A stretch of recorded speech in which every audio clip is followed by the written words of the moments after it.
আপনি কি জানেন মাছ খাওয়ার পর কি খেলে সেতী রোগ হয়? দাঁড়িয়ে জল খেলে শরীরে কি ক্ষতি হয়? অতিরিক্ত কলা খেলে কোন রোগ হয়? মাংসের সাথে মাছ খেলে কি ক্ষতি হয়?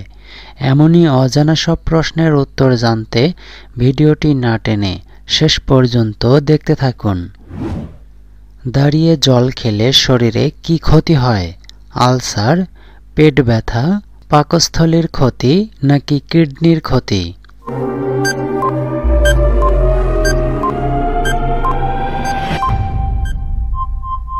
সঠিক উত্তরটি হচ্ছে পাকস্থলীর ক্ষতি। দাঁড়িয়ে জল খেলে পাকস্থলী মারাত্মকভাবে ক্ষতিগ্রস্ত হয়। আমাদের স্টোমাকে কিছু উপকারী অ্যাসিড থাকে যেগুলি আমাদের হজম প্রক্রিয়ায় সাহায্য করে। দাঁড়িয়ে জল খাবার ফলে এই উপকারী অ্যাসিডের ক্ষতি হতে থাকে, তাদের ক্ষমতা কমতে থাকে। কি খেলে কিডনির পাথর দূর হয়? তরমুজ, আমড়া, বেল নাকি পাতিলেবু?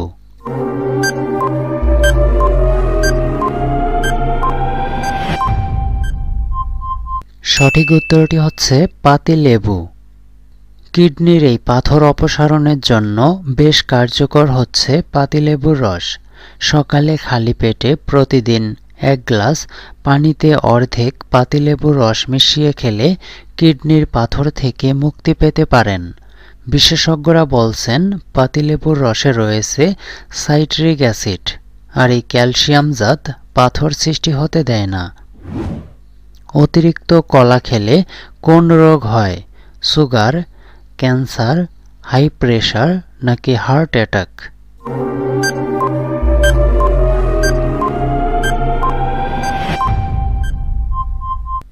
সঠিক উত্তরটি হচ্ছে সুগার। কলা যখন বেশি পেকে যায় ও কিছুটা খয়েরি রঙের হয়ে যায় তখন তা ডায়াবেটিস রোগীদের খাওয়া উচিত নয়। এই ধরনের কলায় স্টার্চ ভেঙে একেবারে সরল শর্করাতে রূপান্তরিত হয়ে যায়। এই ধরনের সরল শর্করার বিপাক খুব সহজে হয়ে যায়, তাই এতে রক্তে শর্করার পরিমাণ দ্রুত বেড়ে যেতে পারে, যা বিপজ্জনক হতে পারে ডায়াবেটিস রোগীদের জন্য। মাংসের সাথে মাছ খেলে কি ক্ষতি হয়? লিভার নষ্ট, হার্ট দুর্বল, কিডনি নষ্ট নাকি সবগুলোই?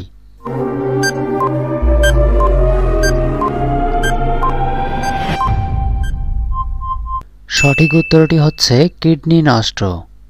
সুস্থ থাকতে দৈনিক চাহিদা অনুযায়ী প্রোটিন খেতে হয়, কিন্তু অনেকে একবেলায় মাছ ও মাংস দুটোই খায়। এতে অনেক বেশি প্রোটিন খাওয়া হয়, এটি কিডনির জন্য ক্ষতিকর। তাই একবেলায় মাছ খেলে আর মাংস নয়, অথবা মাংস খেলে আর মাছ নয়। কোন ফল খেলে স্মৃতিশক্তি দ্রুত বাড়ে? কলা, পেয়ারা, বেদানা নাকি আতা?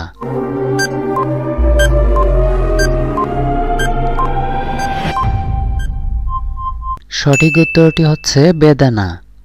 নিয়মিত বেদানা খেলে মস্তিষ্কের কার্যক্ষমতা বৃদ্ধি হয়, স্মৃতিশক্তির উন্নতির পাশাপাশি ডিমেনশিয়া ও অ্যালঝেইমার্স ইত্যাদি অসুখও কমে যাওয়ার সম্ভাবনা থাকে। সকালে খালি পেটে শসা খেলে কোন রোগ দূর হয়? কিডনির পাথর, জন্ডিস, আলসার নাকি পেট ব্যথা?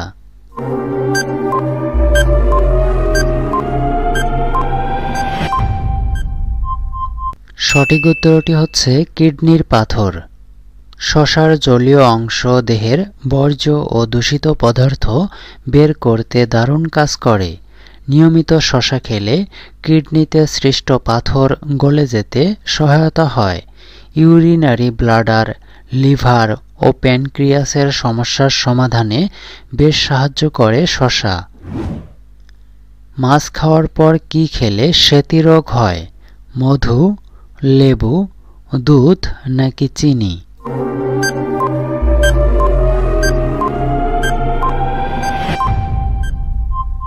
সঠিক উত্তরটি হচ্ছে দুধ।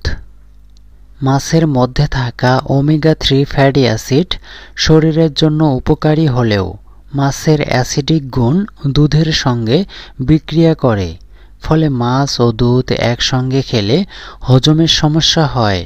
শরীরের পিএইচ ব্যালেন্স নষ্ট হয়ে যায়, ফলে ত্বকের সমস্যাও হয়। যাদের হজমের সমস্যা রয়েছে তাদেরও বেশি মাছ খেতে বারণ করা হয় অ্যাসিডিক কারণের জন্য। কি করলে মানসিক চাপ কমে? বই পড়লে, বসে থাকলে, ঘুমালে নাকি হাঁটলে?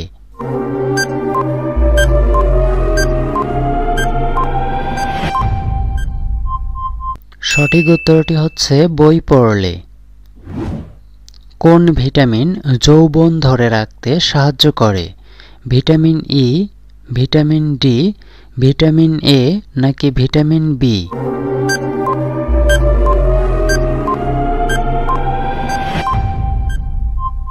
সঠিক উত্তরটি হচ্ছে ভিটামিন ই।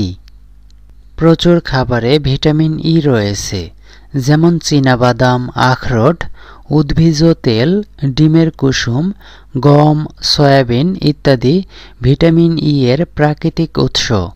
এছাড়াও বিভিন্ন সবুজ শাকসবজিতেও ভিটামিন ই পাওয়া যায়। কোন শাক খেলে মাথার চুল ঘন হয় এবং চুল পড়া কমায়?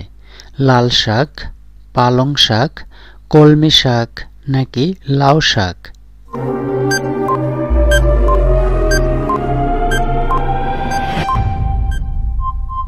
সঠিক উত্তরটি হচ্ছে পালং শাক। পালং শাক, বাঁধাকপি ও ব্রোকলি ভিটামিন, মিনারেলস, খনিজ এবং অ্যান্টিঅক্সিডেন্টের সবচাইতে ভালো উৎস। এই খাবারগুলো প্রতিদিন খেতে পারেন। এসব খাবার চুলের গোড়া মজবুত করে, এছাড়াও চুল পড়া কমায়। এমনই অজানা সব প্রশ্নের উত্তর জানতে এই চ্যানেলটি সাবস্ক্রাইব করে সাথেই থাকুন। ধন্যবাদ ভিডিওটি শেষ পর্যন্ত দেখার জন্য।